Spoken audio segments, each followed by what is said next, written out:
This is Oliver Slope with Blue Line Futures coming to you from the floor of the CME here in Chicago, and we're looking at the grain markets. It has been an interesting week to say the least. It's nice to see corn and soybeans stabilize a little bit after being in a continuous downtrend, but really coming up against the big technical levels. I want to start looking at corn. New crop December is going to be the month of interest for us. 376 to 379 is a big resistance pocket. We've been writing about it in our daily research to clients for the past several weeks. This was the previous lows in December and January, so previous support now becomes resistance. The inability to break out above here, I think, invites some long liquidation from the recent buyers, but there's pretty good support down just underneath here, I believe. About 372 to 374 would be a nice trend of higher lows. So if we can mark higher lows, potentially we're able to get back out above that 379 and mark higher highs. This would potentially encourage additional short covering and again invite new buyers into the market to get us a little closer towards that 50-day moving average at 383.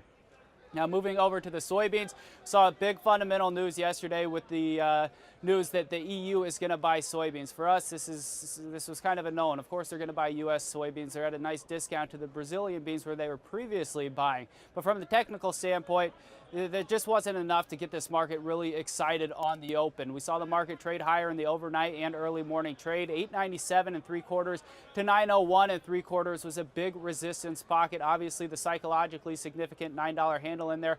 This was also big levels back in June and July where we kind of broke down. The inability to get momentum out above here kind of ruined the party and invited some sellers and some long liquidation back into the market. To wrap up the week, we really need to see the market stabilize above 876 to 881.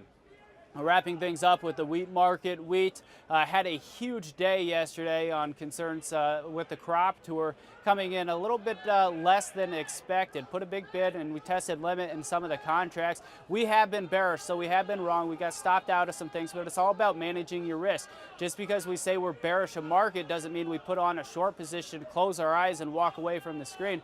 It's all about being a risk manager, not necessarily a trader. So we continue to be bearish, but not stepping in quite yet. Want to see a confirmation of a failure. Wouldn't be surprised to see us break that back down below and test a recent resistance, which 522, 524 now becomes first support. So that's what we're looking at to wrap up the week. That's what you should be looking at too. It's been Oliver Slope with Blue Line Futures from the floor of the CME.